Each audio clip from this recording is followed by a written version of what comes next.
네, 반갑습니다. 우리 서로 인사 나누시죠. 반갑습니다.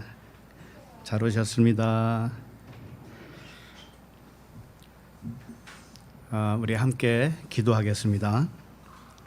하나님 아버지 은혜를 감사합니다. 우리들에게 아버지의 영광이 나타나게 하심을 감사합니다. 아버지께서 아들들에게 영광을 받으셨고 아들들이 아버지께 영광을 받았사오니 아버지와 아들이 하나인 것을 믿게 하시니 감사합니다. 날마다 아버지와 아들이 세상을 향해 외칠 때 세상이 어둠이 아니고 빛이었다는 진실을 선포하게 하여 주옵소서. 저들의 하는 일을 알지 못하기 때문입니다. 오늘도 주의 복음이 온 세상에 울려 퍼지게 하여 주옵소서. 예수 그리스도 이름으로 기도합니다. 아멘. 하나님 말씀은 로마서 6장 1절로 7절입니다.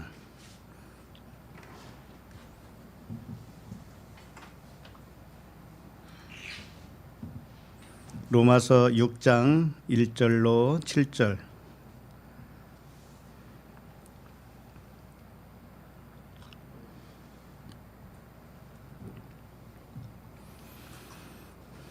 네, 한 목소리로 읽겠습니다. 시작. 그런즉 우리가 무슨 말을 하리요? 은혜를 더하게 하려고 죄에 거하겠느냐? 그럴 수 없느니라. 죄에 대하여 죽은 우리가 어찌 그 가운데 더 살리요? 무릇 그리스도 예수와 합하여 세례를 받은 우리는 그의 죽으심과 합하여 세례를 받은 줄을 알지 못하느냐? 그러므로 우리가 그의 죽으심과 합하여 세례를 받음으로 그와 함께 장사되었나니 이는 아버지의 영광으로 말미암아 그리스도를 죽은 자 가운데서 살리심과 같이 우리로 또한 새 생명 가운데서 행하게 하려 함이라. 만일 우리가 그의 죽으심과 같은 모양으로 연합한 자가 되었으면 또한 그의 부활과 같은 모양으로 연합한 자도 되리라. 우리가 알거니와 우리의 옛사람이 예수와 함께 십자가에 못 박힌 것은 죄의 몸이 죽어 다시는 우리가 죄에게 종노릇하지 아니하려 함이니 이는 죽은 자가 죄에서 벗어나 의롭다 하심을 얻었음이라. 아멘. 로마서 23번째 말씀 제목은 그리스도와 연합된 자입니다. 하나님의 아들들은 그리스도와 같은 모양으로 연합된 자라고 했습니다.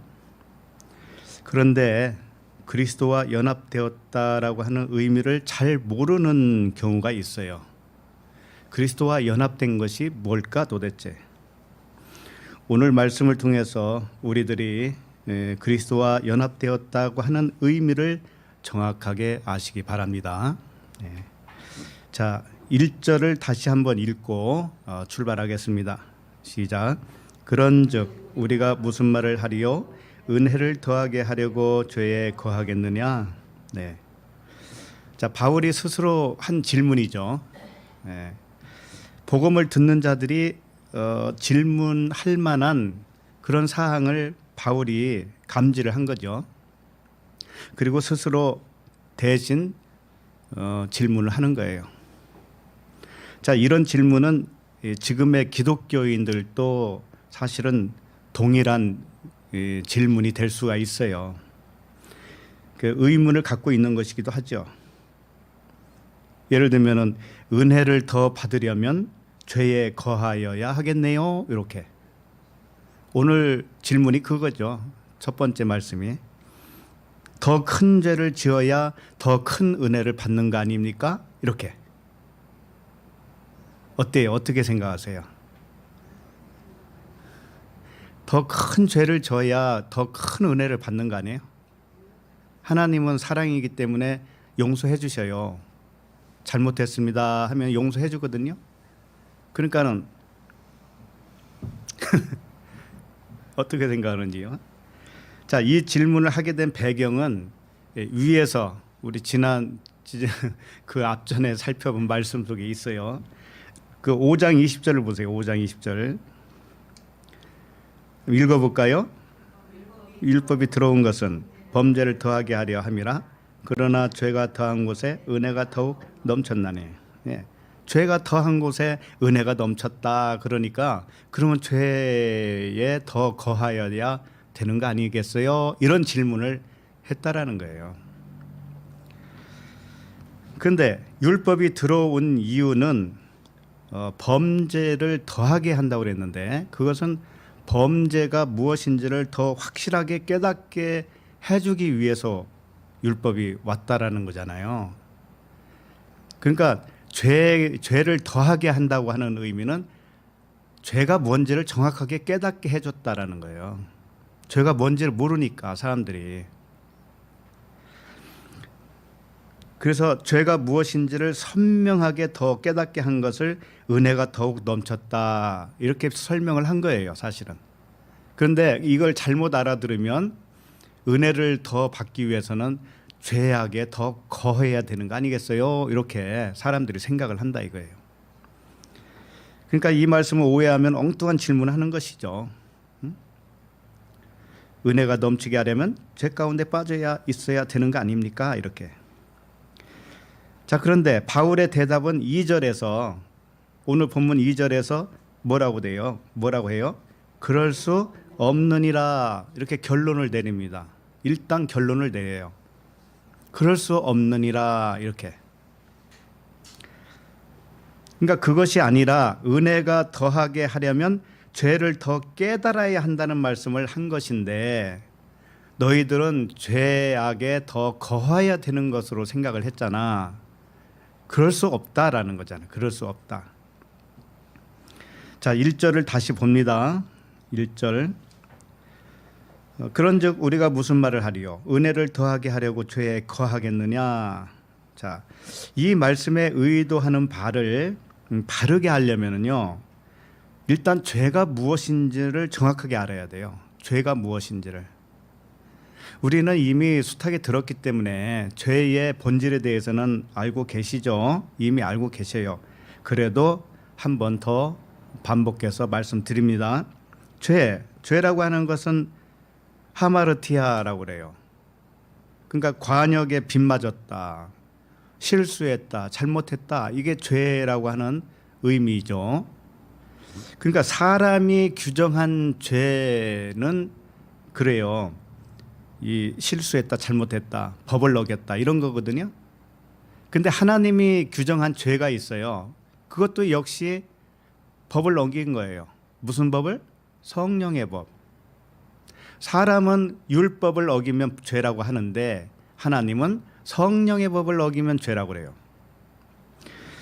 그래서 일단은 사람이 규정한 죄를 어떻게 생각을 할 수 있는가 하면은 세상 법을 어긴 것이죠. 그리고 민족이나 뭐 나라나 이 정해놓은 모든 법이 있어요. 이 법을 어기면 그 죄입니다. 이게 세상 죄예요. 뭐 예를 들면 또 교통법규를 어겨도 죄잖아요. 죄의 값으로 범칙금을 내죠. 이와 같이 뭔가 법을 어기면 죄입니다. 뭐 더 큰 죄도 있죠. 뭐 살인, 강도, 강간, 도둑질, 사기, 도박, 마약범들, 예, 이런 것들은 사회에서 죄라고 여겨요. 그러니까 이 죄는 사실은 이 세상에서 정해놓은 죄는 나라마다 다를 수가 있어요. 그리고 어떤 민족에 따라서 다를 수가 있어요. 이스라엘이라고 하는 나라에서 정해놓은 법과 다른 나라에서 정해놓은 법과는 또 다르죠. 그래서 이스라엘 안에서는 죄가 되는 것도 다른 나라에서는 죄가 안 될 수도 있어요. 그러니까 이런 죄는 하나님이 말씀하신 죄가 아니라는 것쯤은 알 수가 있겠죠. 어쨌든 사람이 정해놓은 죄는 어느 지방단체라든지 이 단체가 정해놓은 단체의 규칙이 있을 거 아니에요. 규칙. 그 규칙을 어기면 어떻게 돼요? 그걸 죄라고 해요. 윤리나 도덕이나 어떤 풍속 이런 것들을 어기면 다 죄라고 합니다. 예를 들면 한 가정의 아이가, 어린아이가 집에 늦게 들어오면 뭐예요? 죄잖아요. 이것도. 엄마가 일찍 들어오라고 했는데 늦게 들어오니까 어겼잖아요. 말씀 어겼잖아요. 그러니까 그것도 죄예요. 예를 들면 또 공부는 안 하고 게임만 한다든지 이것도 죄죠. 학교에서 선생님 말씀에 순종을 안 한다든지 이것도 죄죠. 이 모든 것이 사람들 간에 통하는 죄의 개념이에요. 자, 그러면 지금까지 설명한 이 죄의 관점으로 말씀을 다시 볼게요. 말씀에서 죄를 정말 이 세상에서 통하는 그 죄, 법을 어겼다고 하는 그 죄를 의미하는 것인지 한번 보자고요. 자, 1절을 보세요. 1절. 그런즉 우리가 무슨 말을 하리요? 은혜를 더하게 하려고 죄에 거하겠느냐. 자, 이 죄를 일단은 사회 죄로 생각을 해보자 이거예요. 이 거하겠느냐라고 하는 말씀은 계속 거기서 살겠느냐 이런 뜻이에요. 죄 가운데 살겠느냐, 계속 거주하겠느냐 이런 의미란 말이죠. 그러니까는 은혜, 이 말씀을 적용하면 은혜를 더하게 하려고 죄에 계속 거하여야 되겠느냐 이런 질문을 한 거죠. 자, 그러면 은혜는 뭐예요? 용서죠, 용서. 은혜는 사랑이고 용서예요. 무조건적인 용서라고요. 자, 그러면은 어떤 사회에서 규범한, 나라에서 규범한 어떤 죄를 졌습니다. 그러면 하나님께 내가 잘못했습니다라고 회개를 해요. 그러면 하나님은 무조건 용서해 준다고 그랬으니까 용서해 주겠죠. 그럼 은혜를 받은 거죠. 은혜를 받았어요. 자, 그런데 은혜가 더 풍성해지려면 어떻게 해야 돼요?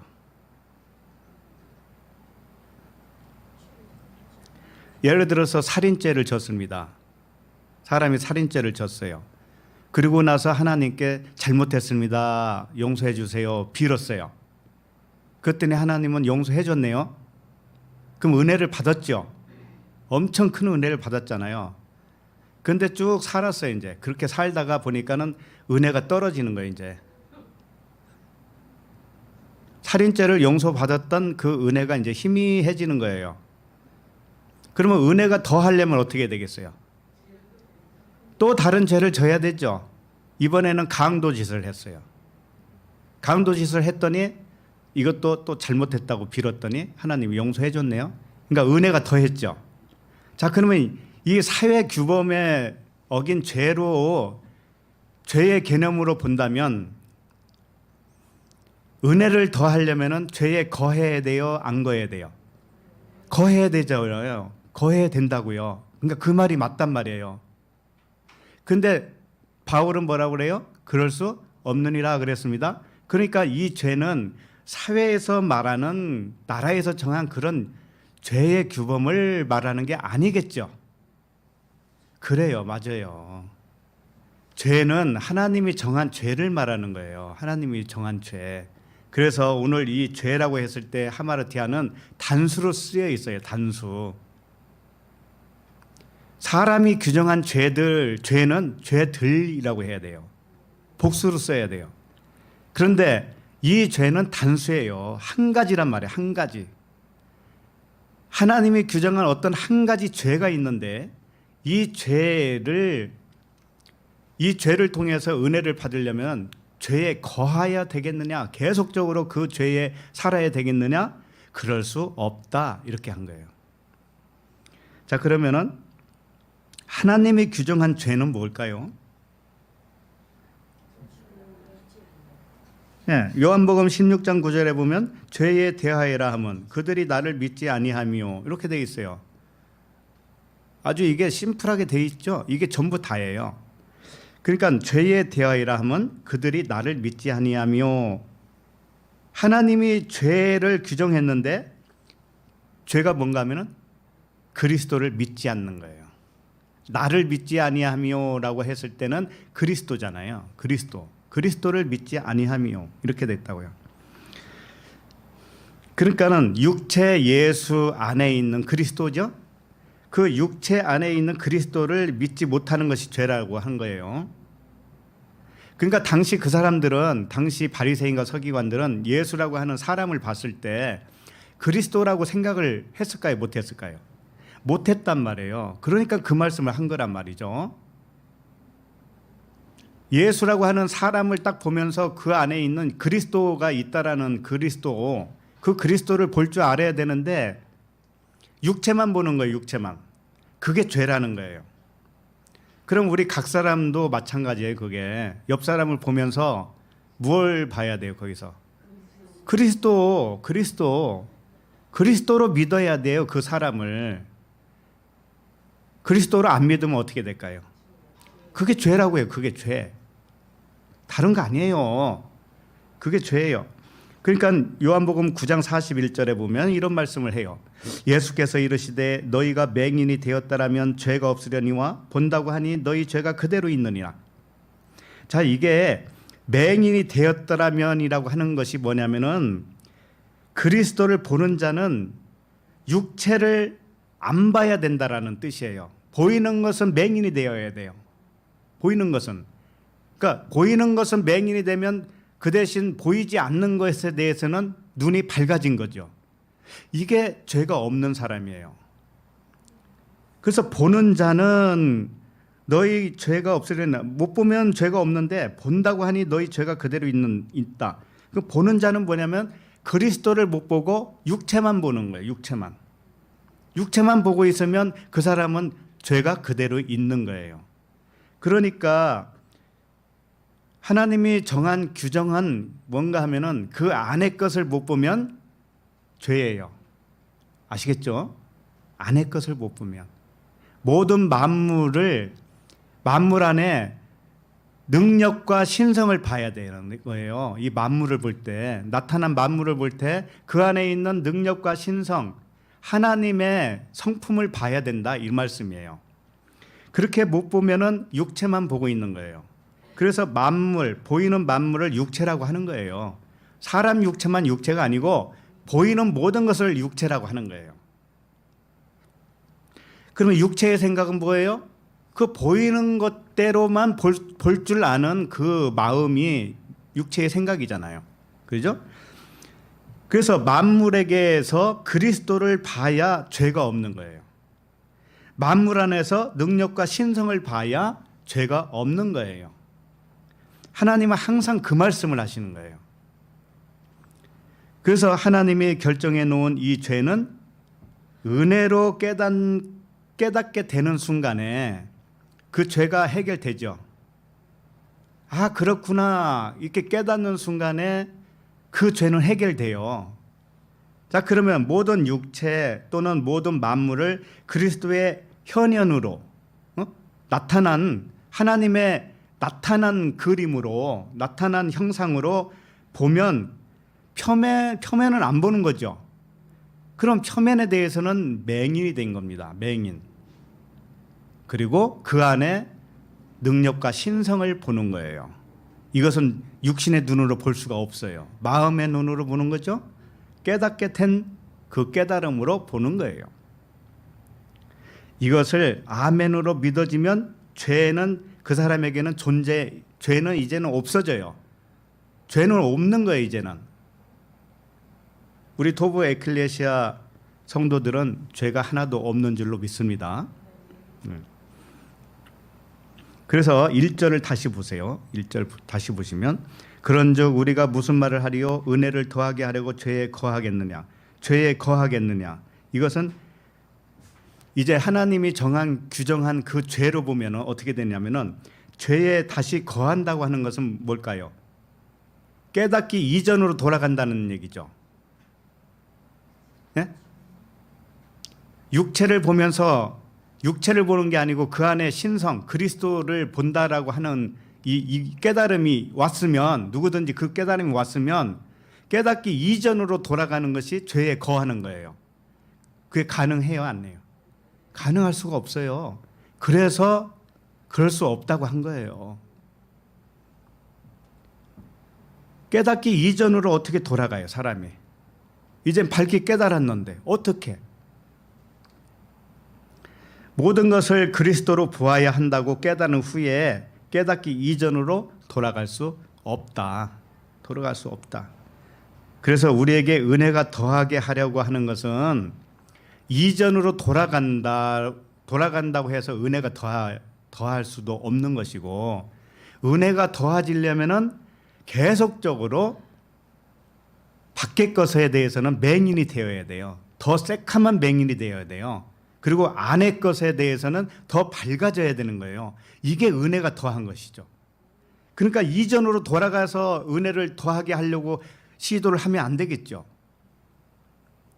그래서 오히려 죄가 없어진 상태에 거하여야 은혜가 넘치는 거예요. 그렇죠? 죄에 거하겠느냐? 아니다. 그 깨달음에 더 거하여야 된다. 깨달음에 거하면은 은혜가 넘치는 거야. 은혜가 넘치면 더 깨닫게 되는 것이지. 이렇게. 그래서 온 세상을 그리스도로 보이기 때문에 죄가 없어진 상태를 유지하는 것이 은혜가 더하여지는 거예요. 우리가 받은 은혜대로 깨달은 대로 계속적으로 더 거하셔야 돼요. 그러면 은혜가 더 넘쳐요. 그러면 더 깨달아져요. 더 정확하게, 더 선명하게, 더 깊은 것, 더 높은 것으로 깨달아져 가요. 우리가. 이게 은혜예요. 그러니까 죄에 거하면 안 되겠죠. 죄에 거한다고 하는 것은 이전으로 돌아가는 거예요. 깨닫기 이전으로. 그건 말이 안 된다는 거예요. 그게. 자, 그러면 2절을 읽겠습니다. 자, 2절 시작. 그럴 수 없느니라. 죄에 대하여 죽은 우리가 어찌 그 가운데 더 살리요. 이렇게 돼 있죠. 자, 그럴 수 없다라고 분명히 잘라서 말씀을 하고요. 왜냐하면 죄에 대하여 죽었다. 우리가 죽었는데 어찌 그 가운데 더 살겠느냐. 여기는 죽음으로 이제 표현을 하죠. 그러니까 은혜를 받아서 깨닫기를 온 세상과 육체를 그리스도로 보는 우리에게는 다시 죄에 거할 수 없다라는 말씀이고, 그 죄에 대하여 죽은 우리가 어찌 그 가운데 더 살리요 라고 하는 것은 죄에 대하여 이미 우리는 죽어버렸다. 이제 보이는 대로 보는 것은 이제는 내 눈이 죽어버렸어. 생각도 이제 죽어버렸어. 오직 그리스도로만 생각을 해. 이렇게 된 거예요.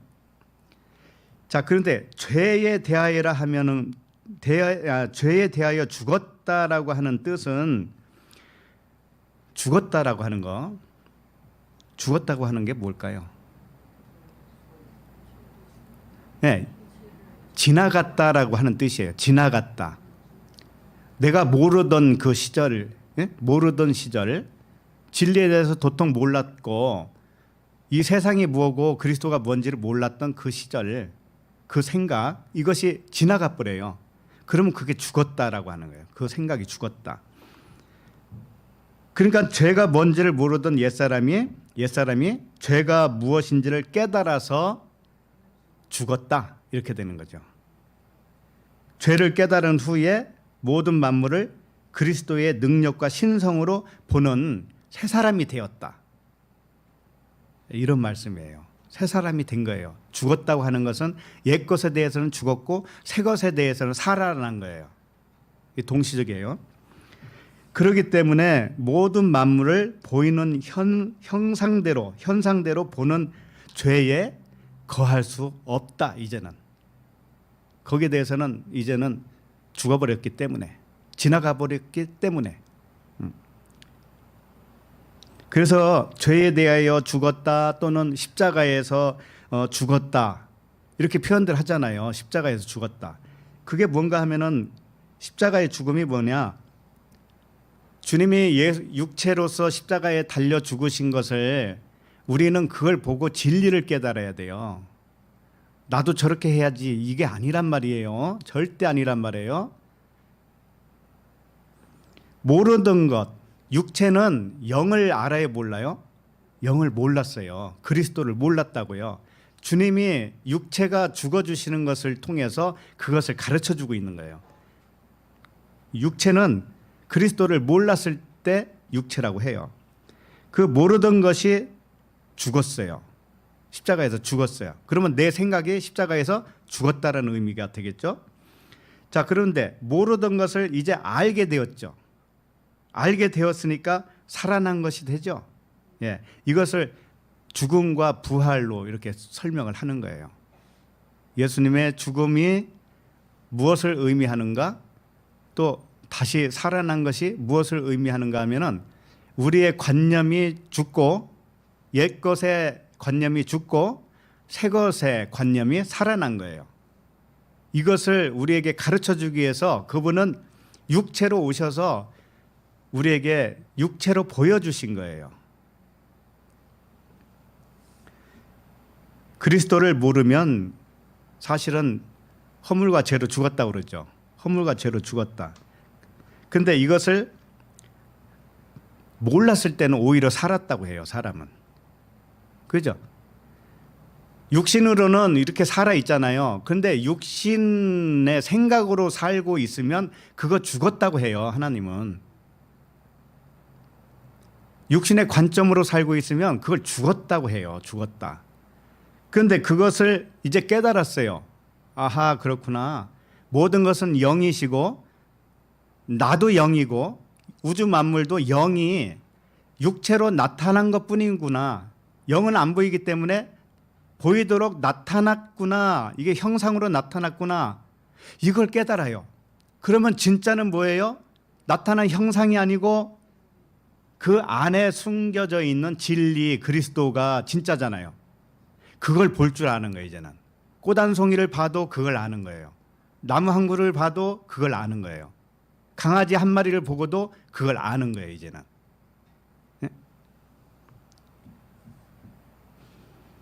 그래서 죽음이라고 하는 것은 오해된 거, 내가 잘못 알고 있었던 거, 오해된 그 옛 생각, 육신의 생각, 이것이 지나가잖아요. 이제 새 것으로 바뀌어서 지나가면 그걸 죽었다라고 하는 거예요. 죽음이다. 이제 죽음이 완성됐다. 그렇게. 그러므로 사람이 생각하는 죽음이라는 게 있어요, 없어요? 네? 없죠. 사람은 무언가 형태가 있다가 사라지면 그걸 죽음이라고 그러죠. 예를 들면 사람을 죽어서 화장을 해서 없어요. 형체가 없어요. 그러면 그 사람은 완전히 죽었다고 하는 거 아니겠어요? 그런데 죽음이 없어요. 죽음이 없어요. 하나님의 말씀은 그거예요. 죽음이 없다 그러는 거예요. 그래서 하나님은 죽은 자의 하나님이 아니고 산 자의 하나님이라고 그래요. 하나님은 우주 만물을 만든 이 물질 세계도 하나님이 하셨죠? 분명히 하나님이 하셨는데 이게 죽은 걸까요? 살아있는 걸까요? 물질로 보면, 물질로만 봤을 때 영적 의미로는 나타난 것이 죽은 것이기는 하지만 물질로 봤을 때 죽음은 없어요. 이게 무슨 얘기냐면은 이 우주의 어떤 그 물체의 작은 입자, 이걸 원자라고도 하고, 더 쪼갤 수 없는 원자, 작은 미리자, 이걸 원자라고 해요. 자, 이것을 더 이상 쪼갤 수가 없어요. 물질을 아무리 없애려고 해도 없어지지가 않는다니까요. 물질은 없어지지가 않아요. 그런데 다만 형태만 바뀌어요. 형태만.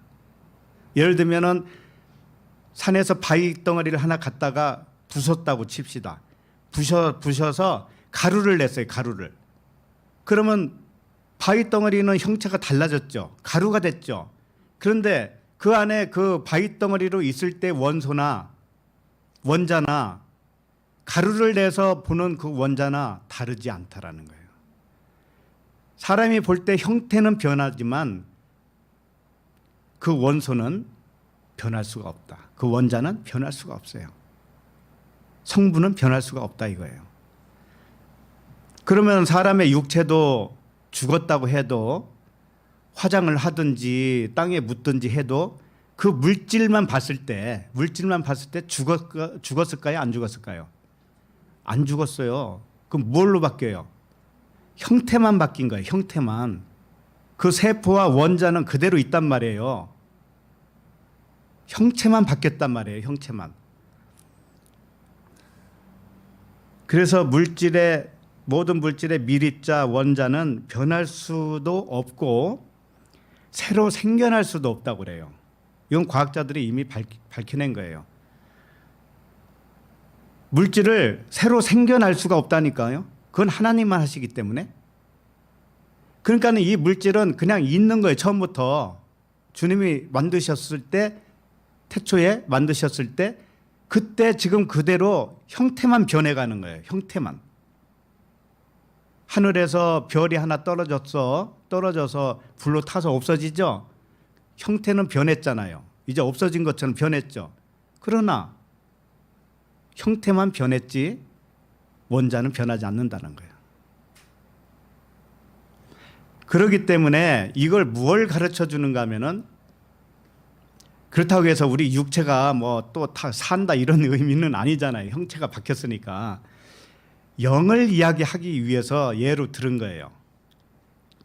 물질도 이와 같이 변하지 않는 것처럼, 형체만 변하는 것처럼 영도, 우리의 실체가 영이죠. 영도 죽을 수가 없다라는 거예요. 영에는 죽음이 없다라는 것이고, 뭐만 달라지는가 하면은 의식만 달라진다라는 거예요. 의식. 알았죠? 그러니까 우리가 죽었고 살았다라고 할 때 의식이 변화가 일어난 것을 말하는 거예요. 죽음이라는 건 없어요. 십자가의 죽음 이렇게 표현은 하지만 우리가 죽음은 없단 말이에요. 옛사람의 의식이 새 사람의 의식으로 변했다라는 거예요. 물이 포도주로 변한 것처럼 이것을 죽음과 부활 이렇게 표현을 하는 거예요. 그러니까 우리는 영원한 존재입니다. 어쨌든 영원한 존재예요. 응? 우리가 육을 벗고 영으로 있어도 영 자체는 변하지 않고 의식만 변해요. 좀 더 진화된 의식으로는 변할 수는 있겠죠. 그죠? 그래서 우리도 날마다 변해가는 거예요. 의식이 변해간다고요. 지금 이 상태가 전부가 아니란 말이죠. 그래서 다만 이 진리를 알고 믿는 자는 산 자예요. 그런데 이 진리를 몰라요. 도통 몰라. 모르고 믿지 못하는 자는 죽은 자예요.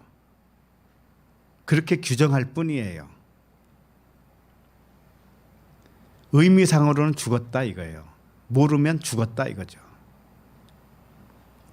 그래서 죽음은 지금까지 설명한 것처럼 변화를 의미한 거예요. 변화.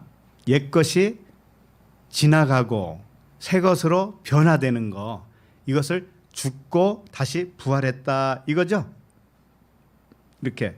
그래서 성경이 이런 말씀을 하죠. 너 어디 있느냐 이런 질문하죠. 너 어디 있느냐. 어느 장소를 물어보는 것 같잖아요. 그곳. 네가 있는 곳. 네가 지금 서 있는 곳이 뭐냐 이렇게 물어봐요. 그랬을 때 장소는 내가 있는 곳은 딱 두 군데밖에 없어요. 둘 중에 하나밖에 없어요. 그게 무엇인가 하면은 밖에 있느냐 안에 있느냐 이거. 밖에 있느냐 안에 있느냐. 자, 밖에 있다라는 건 뭐냐면은 이 드러난 세계에 눈이 팔려 있다라는 거죠. 온통 생각이 보이는 이 세상에만 의식이 거기에 집중돼 있다라는 거예요. 이게 밖에 있는 거예요. 세상 근심 걱정 뭐 이런 거 있잖아요. 응? 자, 그런데 안에 있다라는 거예요. 또 밖에 있는가 하면 안이 있어요. 그 안에 누가 있는가 하면은 하나님이 계셔요. 아버지가 계셔요. 그리고 그리스도가 거하고 있어요. 그 안에 네가 있느냐 밖에 있느냐. 자, 이 둘 중에 하나입니다. 우리가 거하는 장소는. 그래서 너가 밖에 있냐 안에 있냐 이것을 우리에게 물어보는 거예요. 그래서 주님이 이러죠.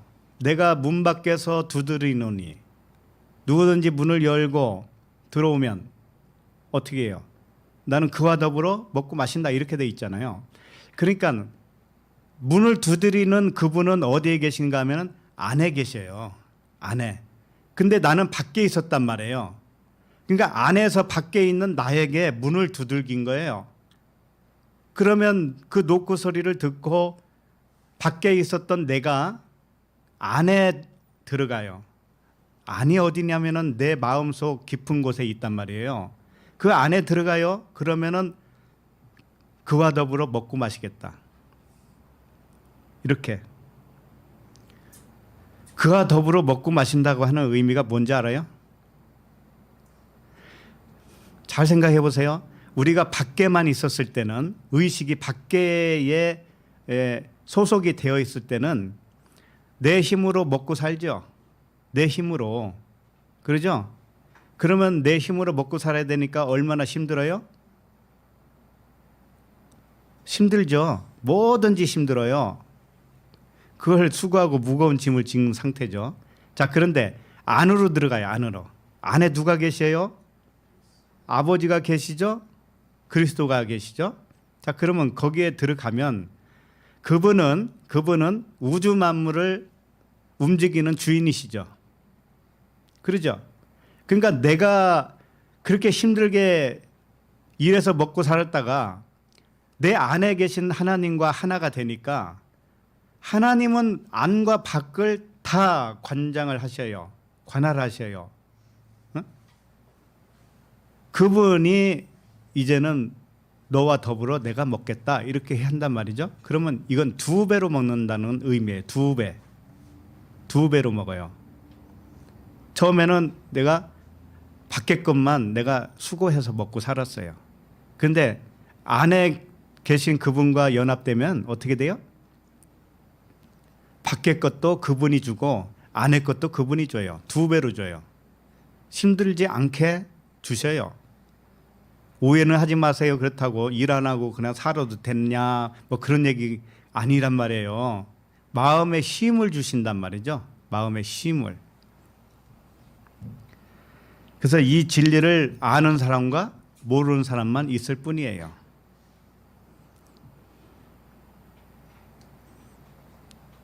그러니까 모르고 살았으면 어떻게 할 뻔했어요. 무거운지 뭐 언제 내려놓으려나. 자, 그러면 3절을 보도록 하겠습니다. 3절 시작.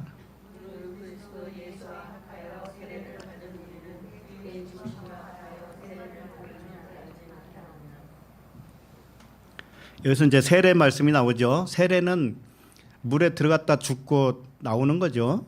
그래서 이걸 씻는다라고 하는 개념이 있어요. 죽는다라는 개념도 있고 씻는다. 뭔가 덕지덕지 가지고 있었던 그 때를 다 씻어버려요. 맑은 물로 씻어요. 그게 말씀으로 씻는다는 의미예요. 이 세례. 그래서 침례교는 강가에 가서 물에 이렇게 푹 들어갔다 나오고, 장로교는 그냥 물 몇 방울 머리에다가 껴얹고, 이게 세례고 침례입니까? 그건 형식에 불과합니다. 이건 해도 그만 안 해도 그만이에요. 세례는 죽음을 의미하는 것이고 옛것이 씻겨 나갔다라고 하는 의미예요. 그래서 무릇 그리스도 예수와 합하여 세례를 받은 우리는 그의 죽으심과 합하여 세례를 받은 줄을 알지 못하느냐. 예. 자, 근데 여기서 질문을 할게요. 3절 말씀에 그리스도 예수와 합하여 세례를 받았다고 그랬죠. 자, 그러면은 언제 예수님과 합하여 세례를 받았어요? 응? 2000년 전에 오신 그리스도 예수와 합하여 언제 세례를 받았냐고요. 그거야 꼭 뭐 그분을 만나서 세례를 받아야 하나요? 그냥 의미가 그렇다는 거죠. 그 얼버무리죠. 근데 여기 있잖아요. 문자대로 해야 되는 거 아니에요? 그리스도 예수와 합하여 언제 세례를 받았냐고요. 본 적이나 있습니까? 그 당시 사진이나 찍어놨나요? 아니면 바울에게 나타난 그리스도 예수가 있었죠? 빛으로 나타났잖아요. 그렇게라도 만난 적이 있어요? 환상이라도, 예수님의 환상이라도 나타나서 나하고 함께 죽는 거, 함께 세례받는 모습이라도 보여준 적이 있었냐고요? 분명히 없었죠. 없었는데 성경 말씀은 그리스도 예수와 합하여 세례를 받았다라는 거예요. 그리고 죽기까지 했다라는 거죠. 이걸 어떻게 믿을 거예요? 어째서 한 번도 만나본 적이 없는 그리스도 예수와 합하여 죽었다고 하는 걸까요?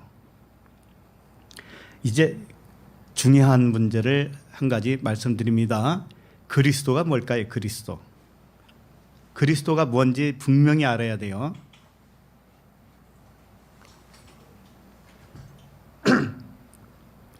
그리스도 예수와 합하여 세례를 받았다고 그랬으니까 그리스도가 뭔지를 알아야 돼요. 예수는 2000년 전에 오신 그 육체 예수고 그거 모르는 사람 없죠? 근데 그리스도라고 했을 때 그리스도는 뭐예요 도대체가? 그리스도는 의미가 하나님께 기름 부음을 받았다라고 하는 의미예요. 하나님께 기름 부음을 받은 자, 이게 그리스도예요. 자, 그러면 기름 부음이 뭘까요? 기름 부음. 기름 부음은 구약 때는 뭐 올리브 오일인지 식용유인지는 모르지만 왕을 세울 때 머리에다가 붓죠. 선지자 제사장을 세울 때도 기름을 부어요. 자, 그러면 이 기름 붓는다는 게 뭘까요? 무엇을 상징하고 있을까요? 성령이죠, 성령. 자, 그러면 예수님이 세례를 받고 올라오실 때 성령이 비둘기같이 임했다고 그렇게 되어 있죠. 그게 기름 부음이에요. 기름 부음. 자, 그러면 이 기름 부음은 성령이 임했다라는 의미가 되죠? 그죠? 그것을 그리스도라고 하는 거예요. 근데 기름 부음, 그 영이 어디에 임하는 거죠? 육체에 임하잖아요. 육체. 그렇죠? 사람 육체에 임하죠. 사람 육체에 하나님의 영이 들어오셨어요. 그것이 뭔가 하면 그리스도라고 그래요. 자, 그러니까 그리스도는 사람에게 들어오지 않으면 그리스도가 존재해요, 안 해요? 그것은 그리스도라고 할 필요가 없어요. 그냥 하나님이라고 하면 돼요. 근데 하나님이 육체를 입는 순간, 예? 나라고 하는 육체로 하나님이 오시는 순간 그것을 그리스도라고 그래요. 그리스도. 그러면 우리 안에 누가 있다라는 거죠? 그리스도. 그러면 언제 오는가 또 이런 질문을 하죠. 예수님이 마리아에게서 잉태할 때 무엇으로 잉태됐다고 그랬죠? 성령. 그때 이미 성령이 임했네요. 그럼 우리도 마찬가지인 거예요. 우리가 이 땅에 엄마 뱃속에서 잉태되는 순간에 하나님의 영이 내 육체로 오신 거예요. 그러니까 우리가 처음에 이 세상에 태어날 때부터 내 안에는 누가 있었다? 하나님의 영이 있었단 말이에요. 하나님의 영, 그걸 그리스도라고 그래요. 왜? 육체에 와야 그리스도라고 하는 거예요. 예? 알았죠? 그리스도는 떠돌아다니는 게 아니에요. 내 육체에 왔을 때 그 상태를 아들 그리스도, 주는 그리스도시요 하나님의 아들이라고 그랬잖아요. 하나님의 아들. 살아계신 하나님의 아들. 그러죠? 우리가 아들이라고 했잖아요. 우리가 아들이면 내 안에 누가 있다라는 거죠?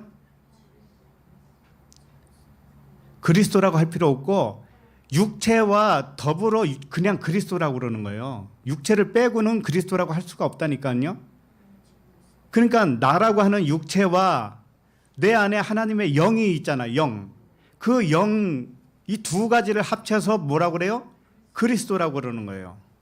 기름 부음을 받은 자. 그래서 그리스도인이라고 그러죠. 그리스도의 사람. 맞아요. 그러니까 그리스도 예수라고 표현했잖아요. 지금 계속 그리스도 예수. 그러니까는 그리스도라고 하는 예수 이런 뜻이란 말이에요.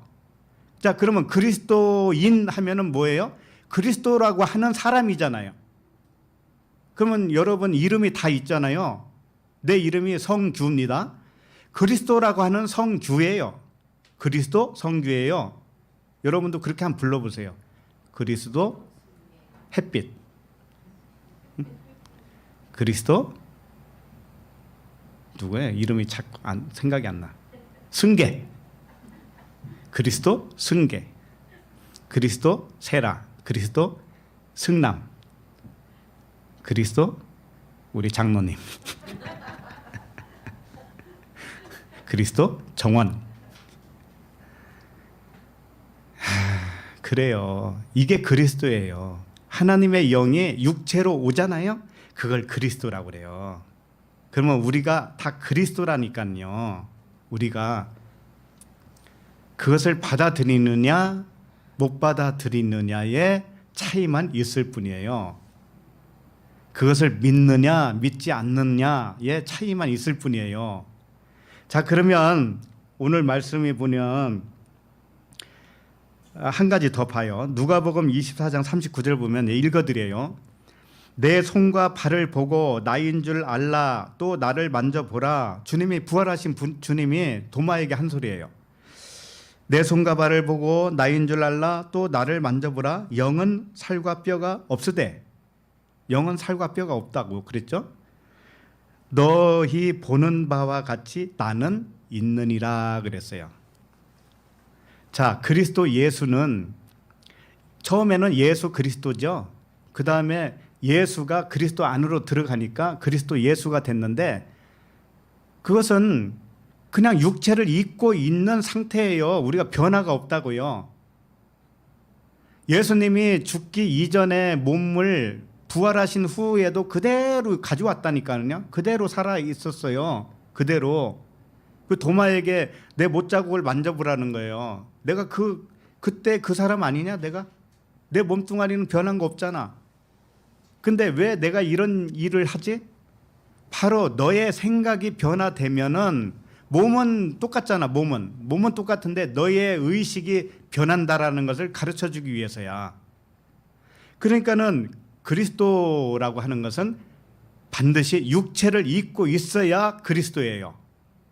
아셨죠? 영은 살과 뼈가 없다고 그랬죠? 하나님은 살과 뼈가 없어요. 영이에요, 영. 그런데 그 하나님은 영이시기 때문에 어떻게 우리가 그분을 알 수가 없어요. 그렇기 때문에 그분은 그리스도로 오셔야만이 하나님을 알릴 수가 있어요. 그러니까는 유일하신 참 하나님과 영생이라고 하는 것은 유일하신 참 하나님과 그가 보내신 자 예수 그리스도를 아는 것이니라. 유일하신 참 하나님은 영이시기 때문에 영은 살과 뼈가 없어요. 그런데 하나님이 자신을 알리기 위해서는 육을 입을 수밖에 없었다. 육을 입고 우리 각 사람에게 오셨더니 그걸 그리스도라고 하는 것이다. 그래야만이 하나님을 영으로 영이신 하나님을 알 수가 있기 때문에 그것이 곧 영생이다라고 하는 겁니다. 그것이 곧 영생. 그러니까는 그리스도가 여기 있다 저기 있다 하면은 뭐라고 그래요? 가지 말라고 그러죠. 네? 어떤 사람이 나 그리스도야 내가 재림했어 이런 엉뚱한 사람들 있죠. 그런 사람들한테 가지 말라는 거예요. 왜 그럴까요? 네가 바로 이 그리스도잖아. 네가 그리스도인데 어디로 간단 말이니? 내가 이단에 무슨 교주입니까? 나만 그리스도라고 한 사람이에요 내가? 그게 아니잖아요. 저는 그냥 그걸 안내할 뿐이잖아요. 우리 모두가 그리스도란 말이에요. 그리스도.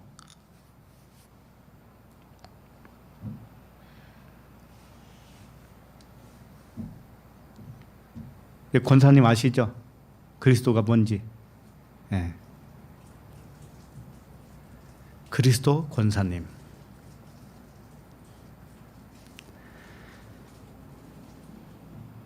그래서 시몬 베드로가 그랬잖아요. 주는 그리스도시요 살아계신 하나님의 아들이시니다. 여기에 중요한 게 있어요. 주는 그리스도라고 그랬어요. 그럼 우리가 뭐라는 거예요? 주예요. 우리가 주인이라고요. 우리가 주인이라니까. 우리들이 아버지도 주인이시고 우리도 주인이시단 말이에요. 하나니까. 그리스도는 하나님의 아들이에요.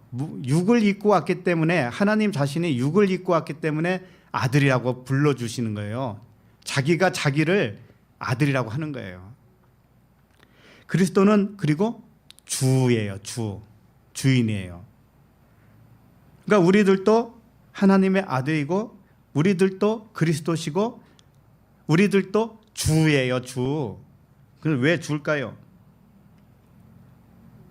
창조의 능력이 있기 때문에 그래요. 창조의 능력이 있기 때문에. 우주 만물을 움직일 수 있는 주인이라는 뜻이에요. 무엇으로 움직여요? 생각으로. 생각은 강력한 에너지입니다. 우주를 움직일 수 있는 강력이에요. 그래서 우리의 말 혀끝이 있죠? 혀끝이 우주를 움직여요. 혀끝이. 그걸 아셔야 돼요. 그러므로 생각이 얼마나 중요한지 아시겠죠? 생각이. 그러므로 진리의 생각을 하세요. 진리의 생각. 복음만 생각하세요. 복음만. 부정적인 생각이 올라오거들랑 어떻게 해야 돼요? 부정적인 생각. 그것은 환상이에요. 육신의 생각이라고도 해요. 그건 전부 다 환상이에요. 없는 것인데 있는 것처럼 생각하는 거예요. 그렇기 때문에 이 환상아 사라져라. 명령을 하시면 됩니다. 명령을. 하루에도 수천 번 명령을 하세요. 입담으로 이렇게 진리만 말하게 해요. 진리만. 내 속에서. 예를 들면 부정적인 생각들이 뭐가 있는가 하면 이런 게 있죠. 나는 나이가 많아서 안 돼. 나는 나이가 많아서 틀렸어. 이게 부정적이에요? 긍정적이에요? 네. 나에게 그런 능력이 없어서 못하지. 못된 신앙. 나에게 그런 능력이 있어야 하지. 이렇게. 그 다음에 내가 배운 게 있어야 하지. 이렇게. 자기를 전부 다 깎아내려요. 왜 그런 현상이 생길까요? 왜 많이 배워야 된다고 생각하세요? 왜 젊어야만이 된다고 하세요? 우리가 누군데? 주잖아요. 주. 그리스도 아닙니까? 돈이 있어야 그런 무엇을 하지. 이런 생각. 전부 다 못해요. 그러면 진짜 못해요. 생각이 창조하니까. 그래서 비밀을 알기를 원합니다. 뭐냐면은 창조는 무엇으로 한다고 했죠? 나이로 한다고 그랬어요. 경륜으로 한다고 그랬어요. 학력으로 한다고 그랬어요. 무엇로 한다고 그랬죠? 생각하는데 돈 들어요? 생각하는데 몸이 건강해야 되는 거예요? 일단 생각으로 하라니까요. 그래서 이 생각은 외적인 조건이 필요가 없습니다. 외적인 조건이 필요 없어요. 근데 사람은 외적인 밖의 의식이 있으면 외적인 것에 거기에 묶여요. 묶여서 못해, 안 돼. 이걸로 된다고요. 그런데 이 내면 깊숙한 곳에 계신 그분이 계신 곳, 내 진짜 참 자아가 있는 그곳은 부정이라고 하는 것은 없어요. 부정적인 것은 절대 없어요. 안 되는 게 없어요. 거기에 접속을 하세요. 거기에 플러그를 꽂으세요. 거기에. 그래서 내면의 의식으로부터 나온 생각은 반드시 만들어져서 내 앞에 도달하게 되어 있어요. 모습을 드러낸다고요. 창조물이 되어서. 이것은 어떤 환경이든지 상관없고요. 어떤 사람 관계든지 상관없어요. 건강 문제도 상관이 없어요. 아버지가 행하심으로 너희가 주 그리스도라는 것을 이제 증명을 해요. 그분이 증명을 하는 거예요. 그러니까 우리는 옛 생각이 죽어야 돼요. 그걸 세례 받았다고 그러는 거예요. 그리스도와 하나, 내가 그리스도라고 하는 주, 아버지의 아들이라고 하는 그 생각을 못했을 그런 시절이 있었죠. 감히 그런 생각을 할 수가 없었죠. 그것이 이제는 세례로 받아서 죽었죠. 이제 그걸 예수와 함께 죽었다고 하는 거예요. 내가 예수니까, 내가 예수 그리스도니까, 내가 그리스도 예수니까, 우리 각자가. 그러니까는 이전 것은 지나갔으니 보라 새 것이 되었도다, 이렇게 되겠죠.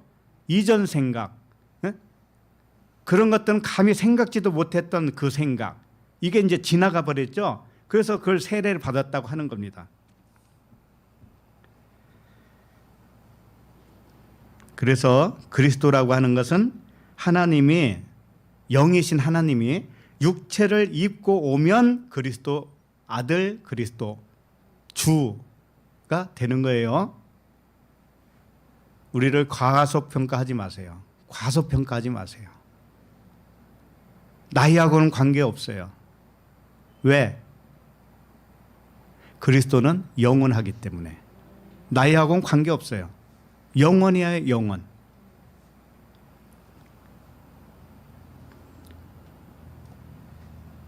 그래서 다만 2000년 전에 오신 그 예수 그리스도는 우리에게 본을 보여준 거예요. 오늘 우리에게 본을 보여준 대로 나도 옛것으로 죽고 새것으로 살아나면 그 2000년 전에 본 보여준 그분과 함께 죽고 함께 살아났다, 이렇게 표현하는 거라고요. 언제 그 사람을 만나요? 우리가 그분을 언제 만나요? 그런 게 아니에요. 내 안에 나를 만나는 것이 그리스도를 만나는 거예요. 내 안에 나를, 내 안에 나라, 나 그리스도, 그분을 만나는 것이 진정으로 예수와 함께 십자가에 죽은 것이고 예수 그리스도와 함께 부활한 거예요. 자, 그러면 4절을 보도록 하겠습니다. 4절. 4절 시작.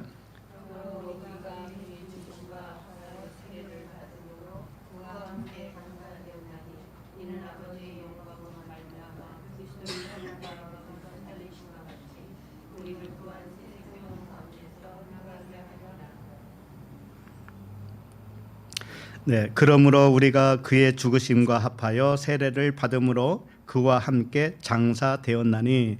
여기까지. 이 죽음이라고 하는 것은 옛것이 이렇게 지나가면 그걸 죽음이라고 했습니다. 우리 자신들이 그리스도로 왔다는 사실을 모르던 것이 이제 그 사실을 깨닫게 되죠. 그러면 내가 모르던 것이 지나간 거죠. 그걸 죽음이라고 해요. 의식의 변화. 의식이 변화예요. 그래서 육신의 생각이 죽어서 지나간 것이다. 이 세상 관점으로 생각했던 육체의 생각, 몸 밖의 의식, 몸 밖의 의식이 이제 죽었다, 지나갔다. 이걸 세례라고 한 거죠. 그 다음에 이는 아버지의 영광으로 말미암아 그리스도를 죽은 자 가운데서 살리심과 같이 우리로 또한 새 생명 가운데서 행하게 하려 함이라. 자, 죽음은 살아남과 동시에 일어난다고 그랬죠. 옛것이 지나가는 순간 새 것으로 다시 살아나는 거예요. 그러니까 육신의 관점이 죽고 그리스도의 관점으로 살아나죠. 이게 죽음과 부활입니다. 그리스도의 영의 생각으로 살아가게 되는 것이에요. 그 후로는 그리스도의 영의 생각. 우리가 그리스도라니까요. 그럼 그리스도의 생각으로 살아가게 되어 있죠. 그죠? 처음부터 그렇게 밝아지지는 않을 수도 있어요. 바울도 3년간 아라비아 사막에 가서 공부하고 왔듯이 점점 우리는 이제 안 시점에서부터 더 밝아져 가요. 그렇기 때문에 한 번에 다 되는 건 아니지만 이제 관점이 변하면 이제는 더 자라남만 있고 더 깨어남만 있게 되어 있어요. 우리는 뒤로 물러가는 게 없어요. 그래서 그리스도의 생각으로 살아가게 되어 있어요. 육신의 관점으로 살아가는 게 아니에요.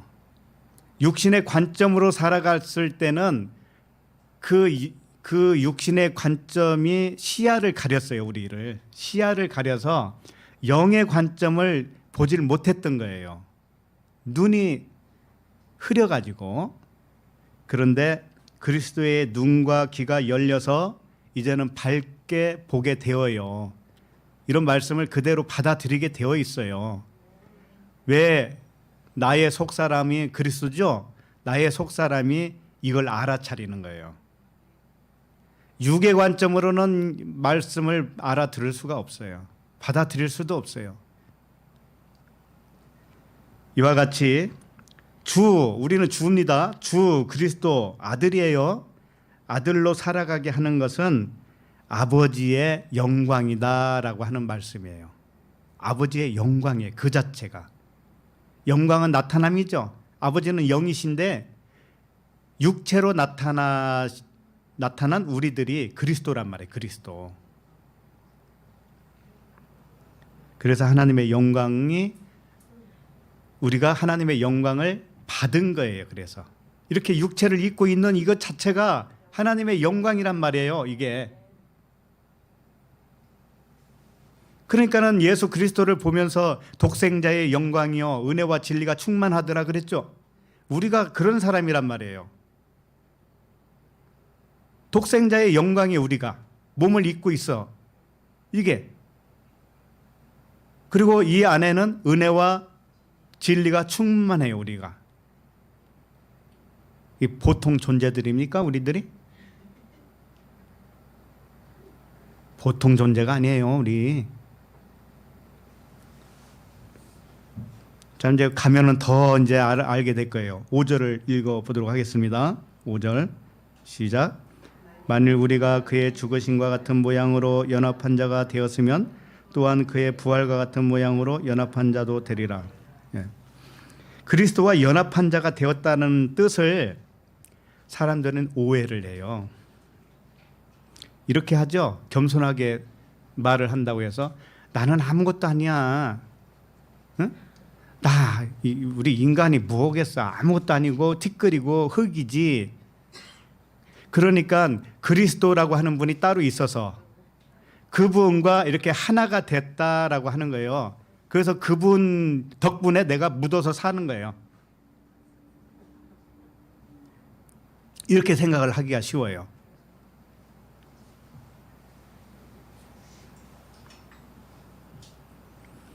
그러니까 연합이 되었는데 어떻게 생각하냐면은 없던 것이 있는 것과 이렇게 연합이 되어서 그러니까 하나가 됐다. 이런 정도 생각을 해요. 그래서 연합이 되었어도 어디까지나 나와 그리스도가 따로 있는 거예요. 생각은 따로 해요. 연합됐다고 하면서도 자기 생각 따로 그리스도 생각 따로 이렇게 있다라고 생각을 해요. 그러면 그리스도와 연합한 나는 도대체 뭐예요? 그러면 뭐냐고요? 우리가 뭐라고 할 거예요? 그 그리스도와 연합한 나가 누구냐고 도대체가. 육체밖에 더 돼? 그렇게 생각하면 육체. 육신의 생각? 그 환상이라는데. 그러니까 이게 보통 문제가 아니에요. 사람들 인식이. 그리스도라는 분이 따로 있고 나는 아무것도 아닌데 그냥 덕분에 은혜로 그냥 합쳐졌어. 합쳐졌다고 해놓고 자기는 또 그대로 있어요. 그 자기는 항상 없음으로 있어. 없음으로. 나는 없음이야. 티끌이야. 이러고 앉아 있는 거야. 도대체 그게 무슨 복음이냐고요. 그게 아니고 나는 없고 그분은 있는 것인데 없는 것과 있는 게 합쳐져서 뭔가 이게 이루어진 게 아니고 연합이라고 하는 뜻이 뭔가 하면은 이런 거예요. 그분과 함께 자라났다라고 하는 뜻이에요. 연합이라는 것이. 이게 무슨 뜻이냐면은 그분이 계시잖아요. 예수 그리스도로 모범으로 오셨잖아요. 그와 같이 나도 예수 그리스도와 똑같은 모습으로 자라난 거예요. 처음부터.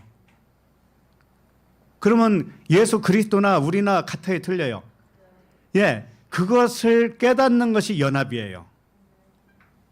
내가 예수 그리스도였구나라고 하는 것을 깨닫는 것이 연합이란 말이에요.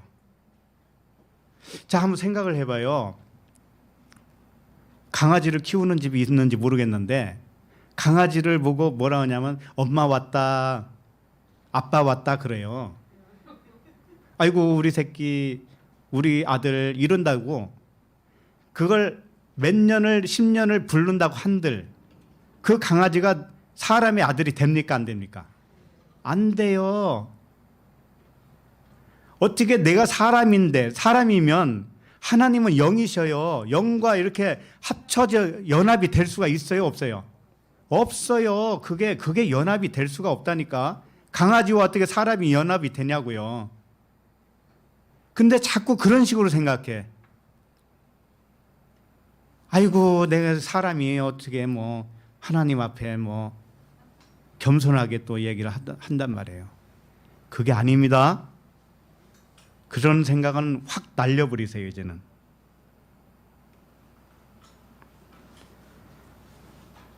그러니까는 5절 다시 보시면 만일 우리가 그의 죽으심과 같은 모양으로 연합한 자가 되었으면 또한 그의 부활과 같은 모양으로 연합한 자도 되리라 라고 하는 것은 본을 보여준 예수 그리스도의 죽음과 부활이 있죠.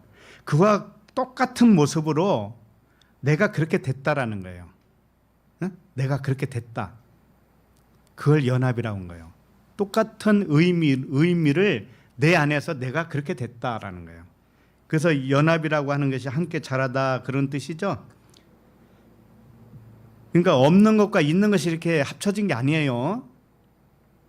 함께 자란 거예요. 함께 있었던 거예요. 함께 존재했던 거예요. 예수 그리스도만 따로 있는 게 아니고 아담에서부터 시작을 해서 아담도 그리스도요, 노아도 그리스도요, 아브라함도 그리스도라는 거예요. 응? 다윗도 그리스도, 예수도 그리스도, 베드로도 그리스도, 유다도 그리스도, 바울도 바나바도, 토부 에클레시아 가족들도 모든 아들들이 그리스도라는 뜻이에요. 다만 그걸 깨달아 믿는 자와 믿지 못하는 자만 있을 뿐이다. 하나님의 영은 안 보이셔요? 하나님의 영이 성령이라고 그래요. 그 영이 나의 육체와 하나가 되는 것이 내가 그리스도예요. 자신이 그리스도로 믿게 된 이 아들들이야말로 구원받은 자예요. 구원이라는 것은 바로 그걸 말하는 거예요.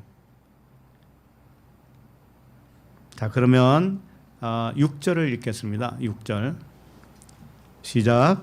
우리가 알거니와 우리의 옛사람이 예수와 함께 십자가에 못 박힌 것은 죄의 몸이 죽어 다시는 우리가 죄에게 종노릇하지 아니하려 함이니. 예. 계속 뭐 설명했으니까 예수 그리스도는 샘플과 같이 진리를 증거해 준 거예요. 그분이 이 세상에 오신 것은 진리에 대하여 증거하려 함이라라고 말씀하셨죠. 예, 그분은 진리가 무엇인지를 증거하러 오신 분이에요.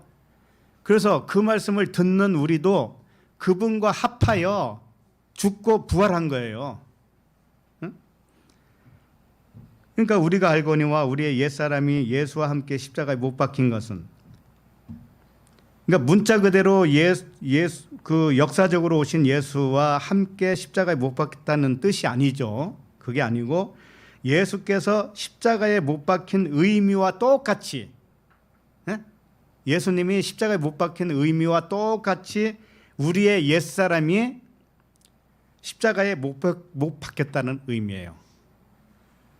자, 우리가 십자가에 못 박혔다고 하는 것은 진리의 못으로, 진리의 기둥에 언약의 기둥에 못이 박혀버렸어요. 그러면 육체가 이게 움직일 수 있어요, 없어요? 없죠. 움직일 수 없는 육체라는 뜻은 육신의 생각이 이제는 허망하다는 것이고 그게 죽었다라는 뜻이죠. 육신의 관점, 육신의 기준, 율법 이것이 죽었다는 뜻이에요. 율법이, 세상 법이, 세상 관점과 그 철학이 다 죽었다라는 뜻이에요. 꼼짝달싹 못하는 거예요 이제. 그리고 그리스도는 영이시기 때문에 못이 박혀서 꼼짝달싹 할 수가 있는 존재가 아니죠. 예, 영은 자유로운 거예요. 그래서 진리 안에서 너희가 자유케 되리라 그런 거예요. 그래서 죄의 몸이라고 하는 것은 뭐냐면은 육신의 기준과 관점으로 생각하는 몸이에요. 이게 죄의 몸이에요. 예? 육신의 관점으로 생각하면 죄의 몸, 영의 몸도 있죠. 그건 내가 그리스도로 알고 진리로 살아가는 사람은 영의 몸이에요. 이 몸이라고 하는 것은 항상 중립이란 말이죠. 응? 내 생각이 어떤 생각이냐에 따라서. 그래서 모든 현상만을 보고 놀래는 죄의 몸이에요. 죄의 몸은. 우리가 세상 살면서 놀랄 일이 있어요, 없어요? 많죠. 항상 아이고 그러잖아요. 그 마음에서 온 그 몸이 마음에서 육신의 생각으로 오면 몸이 망가져요. 네? 영의 생각으로 하면 몸이 안 망가지죠.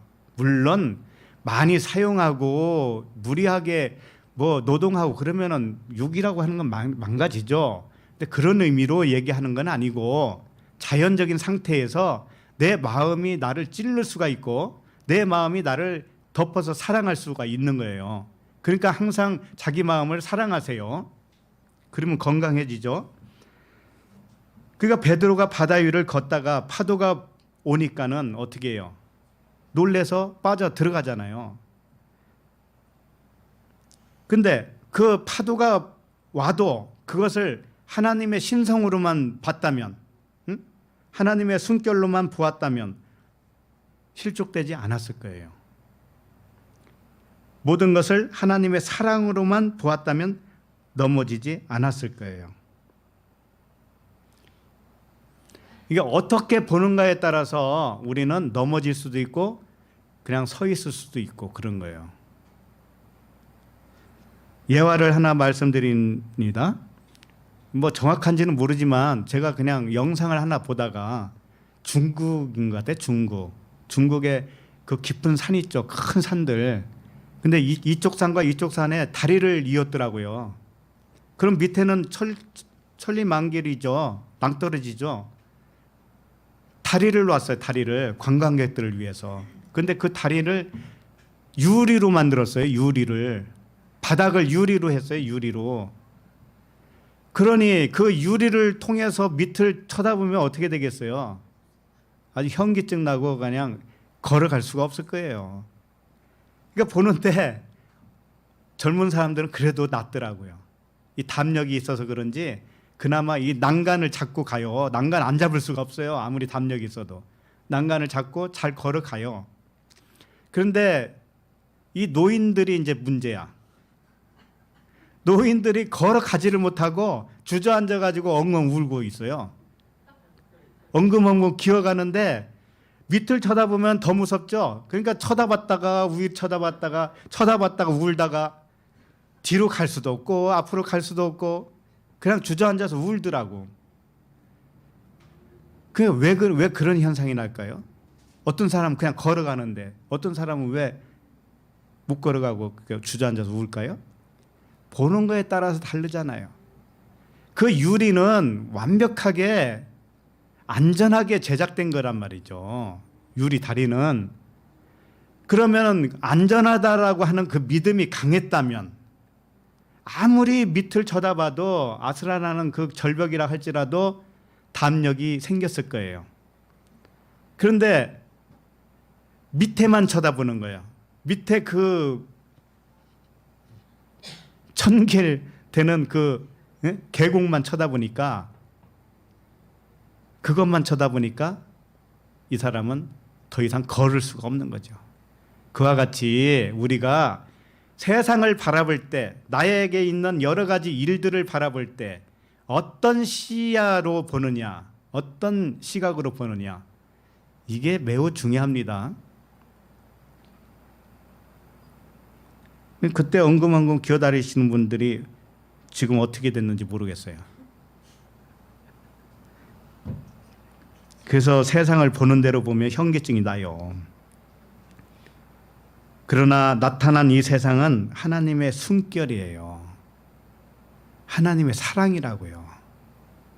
어떻게 다가오든지 간에 이 세상 일을 사랑으로 보세요. 하나님의 사랑으로. 하나님의 사랑으로만 볼 수 있다면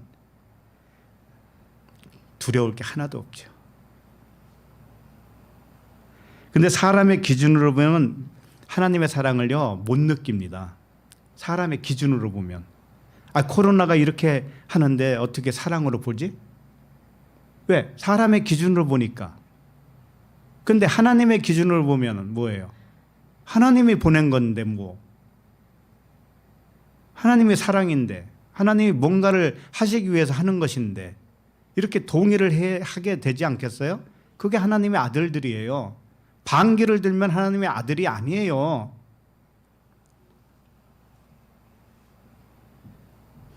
그래서 우리는 아들이에요. 그리스도 주예요. 그렇게 그리스도로 사는 자에게는 보이는 세상은 그냥 환상이라는 것을 알아요. 환상이라는 걸 알아요. 진짜는 뭐예요? 하나님의 사랑이에요. 사랑만이 진짜예요. 그러면 이 세상을 사랑으로 봐야 진짜 보는 거죠. 그렇게 되면 현기증이 안 나요. 주저앉을 필요가 없어요. 그리고 아무것도 하나님에게서 분리되어 있지 않다라고 믿어야 돼요. 이 물질조차도 죽음이 없다고 아까 설명드렸죠. 그와 같이 우리는 죽음이 없어요. 죽음이 없다고요. 왜? 하나님과 분리되지 않기 때문에. 내가 하나님의 영으로 육체를 입고 온 그리스도라고 그랬잖아요. 우리 각자가. 그런데 어떻게 분리되어 있을 수가 있겠습니까? 하나님에게는 실패도 없어요. 여러분, 실패가 없다고요. 하나님에게는. 그러면 우리가 주 아들 그리스도라면서요. 그럼 우리에게 실패가 있겠어요? 실패가 없어요. 실패는 없다고요. 심판이 있을까요? 심판도 없어요. 심판도 없다고요. 죄도 없어요. 보복도 없어요. 사랑만 있어요. 그래서 모든 것을 아버지의 사랑으로만 볼 줄 안다면 너무너무 성숙한 아들 그리스도죠. 다 그렇게 되시길 바랍니다. 자, 7절을 읽겠습니다. 7절. 시작.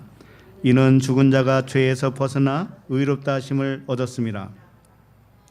죽은 자가 죄에서 벗어났다고 그랬죠. 이 죽은 자는 자신의 실체를 찾지 못하고 사는 자가 죽은 자예요, 원래. 그런데 그것을 알면은 이제 죽음이 완성된 거죠. 진짜 죽은 거죠. 그래서 죄는 자신을 그리스도로 믿지 못하는 것이 죄예요. 자신을 그리스도로 못 믿는 것이 죄라니까요. 그러면 이제 죽은 자가 죄에서 벗어났죠. 자신을 하나님의 아들 그리스도로 믿는 순간에 모든 죄가 끝났다고요. 그래서 자신의 실체를 찾았다는 뜻이에요.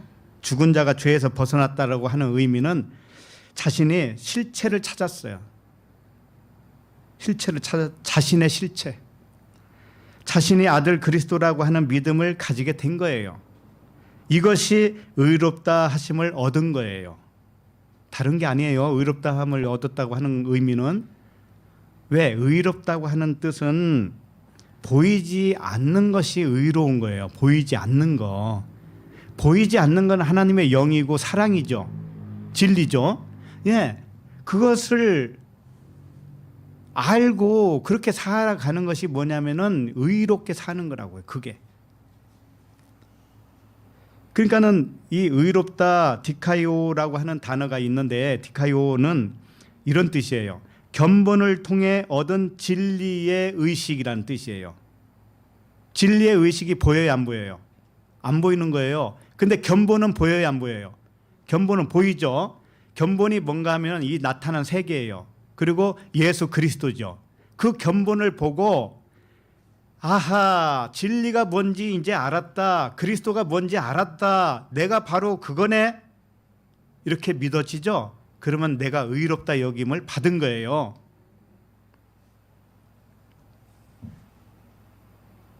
히브리서 13장 7절을 좀 잠깐 찾아봅시다. 히브리서 13장 7절.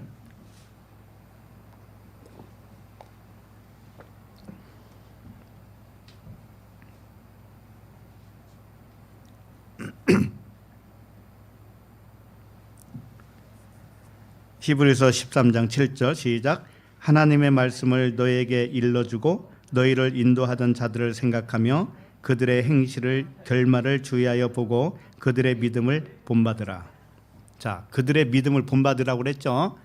여기 보면 일러주고 인도하던 자들 이렇게 나오죠. 이게 누구들일까요? 모세와 선지자들이에요. 네?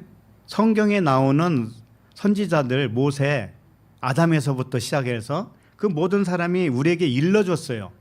일러주고 인도했어요. 그러니까 모세의 글, 창세기, 출애굽기, 레위기, 민수기, 신명기, 여기에 나오는 믿음의 인물들이 다 우리들에게 일러주고 인도했던 자들이죠. 모든 선지자들, 또 예수 그리스도, 사도들, 모든 선각자들, 목자와 교사들, 이런 자들이 우리들을 인도했던 자들이죠. 이들의 결말은 뭐예요? 결말. 이들의 결말을 보라고 그랬는데, 결말은 육신의 생각으로 살지 않았다라는 거예요. 그 사람들은 육신의 생각으로 살지 않고 영의 생각으로 살다가 간 자들이에요. 그렇게 생각 안 하세요? 육신의 생각에 세상 관점으로 살지 않았어요. 그분들은 자신이 그리스도로 살았어요. 영으로만 살았어요. 하나님 쪽에, 하나님 관점으로만 살았다고요. 그리고 그걸 전했어요. 자, 그런 사람들이 결말이에요. 그렇게 살았다가 갔다라는 거죠. 히브리서 13장 8절, 다음 절이죠. 8절 읽어볼게요. 예수 그리스도는 어제나 오늘이나 영원토록 동일하시니라. 자, 예수 그리스도는 어제나 오늘이나 영원토록 동일하시대요. 그러면 어제나 오늘이나 영원이나 하나예요, 둘이에요? 하나예요. 어제도 없는 것이고 미래도 없어요. 다만 현재만 있는데 그게 영원이란 뜻이에요. 그러니까 예수 그리스도는 그 한 분만을 가리키는 것이 아니에요. 예수 그리스도는 우리에게 본을 보여줬단 말이죠. 샘플로. 그와 같이 너도 똑같지 않나? 너도 똑같지? 그러면 너에게도 어제나 오늘이나 영원히 하나예요, 둘이에요? 하나예요. 그러면 우리에게는 무엇만 있다라는 거예요? 영원만 있고 현재만 있다라는 뜻이에요. 현재가 영원이에요. 오늘이 영원이에요? 여러분? 내일은 뭐예요? 없어요. 그냥 오늘이 되어야만이 되는 거예요. 내일도 오늘이 되어야만이 나에게는 의미가 있죠. 그러기 때문에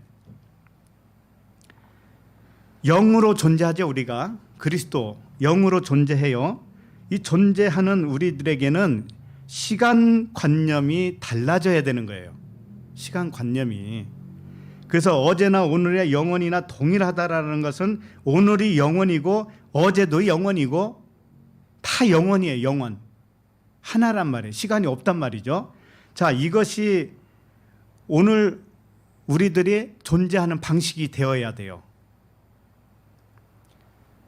오늘만 존재한다고 하는 의식, 이것이 왜 중요할까요? 우리에게. 에? 아니, 지나간 과거 좀 생각하면 안 되나? 뭐 아직 안 왔지만 내일도 좀 이렇게 염려해도 되지 않나? 한번 생각을 해보세요. 과거에 피해 의식에 사로잡혀 사는 사람이 있어요. 과거에. 또 어떤 사람은 미래에 뭔가 좀 잘 될 것으로 생각하고 사는 사람이 있어요. 미래에 희망을 걸어요. 자, 그러면 그 사람은 오늘은 뭐예요? 그러면 오늘은 지금 도대체 무슨 생각에 살고 있는 거예요? 그 사람은 피해 의식으로 지금 살고 있고, 부족하니까는 미래에 뭔가 채워질 것으로 여기고 살죠. 그러면 오늘은 피해 의식으로 살고 부족으로 살고 있죠. 오늘은. 응? 과거가 있고 미래가 있다라고 생각하니까 오늘에 대해서는 생각 안 해요. 오늘은 피해 의식으로 살고 오늘은 부족으로 살아요. 이 바보같이 사는 사람이 어딨냐고, 세상에. 응? 이게 바보 아니에요? 그러니까 무슨 말씀을 하고자 하는 거냐면은, 우리가 의롭게 되었다고 그랬잖아요. 오늘 로마서 마지막 절에 우리가 의롭게 된 거예요.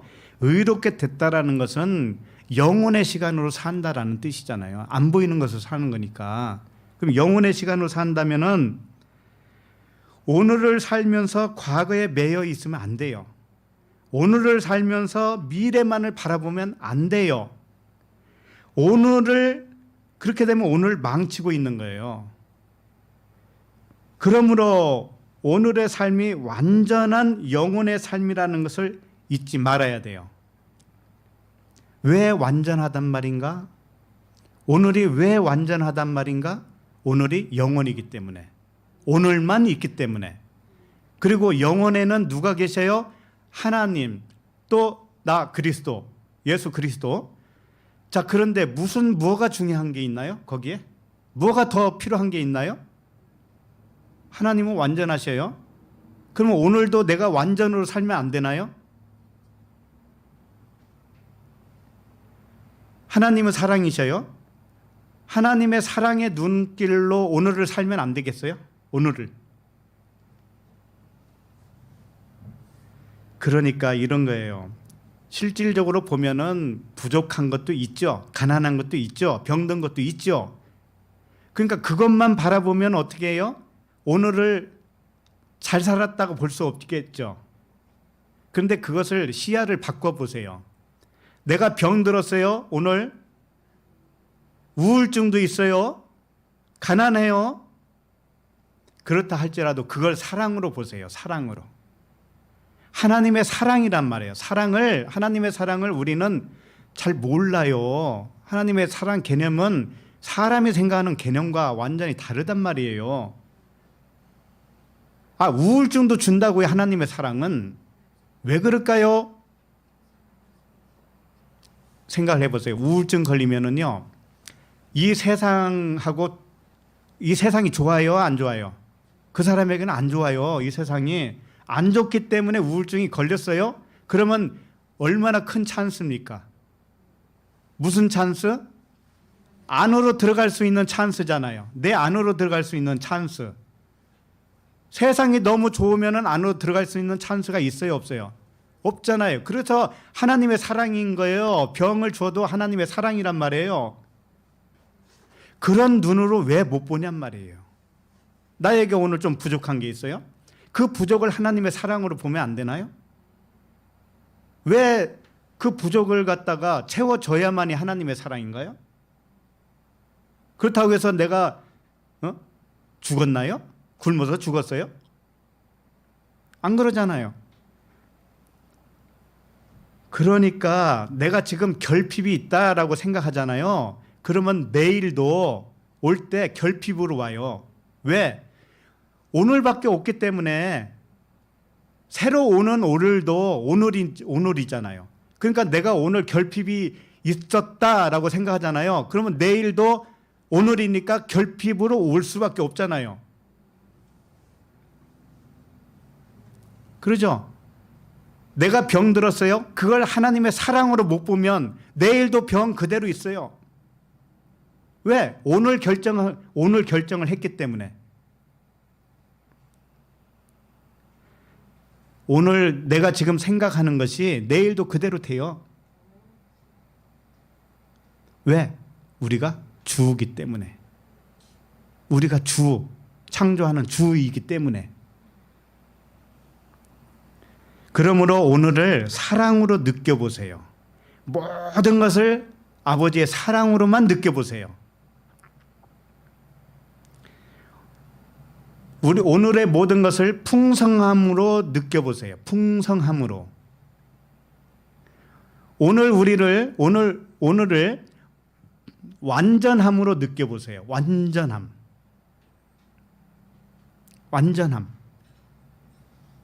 내 생각을 떨쳐버리고, 육신의 기준을 떨쳐버리고, 버려버리고, 지금 다 그 얘기잖아요. 육신의 생각, 내 기준, 이것이 세례를 받아서 죽었다고 지금 몇 번을 얘기했습니까? 그러면 새로 살아난 나는, 나의 의식이 완전히 변했어야 맞는 거 아닌가요? 아니, 어떻게 의식이 변한 것이 없는데 죽었어요? 어떻게 옛 것이 지나갔다고 말할 수가 있나요? 그러죠? 그렇기 때문에 오늘을 하나님의 사랑으로 느껴보세요. 그렇게 안 봐지거든 안으로 들어가서 물어보세요. 아버지한테. 나는 이렇게 도저히 안 봐지네요. 물어보세요.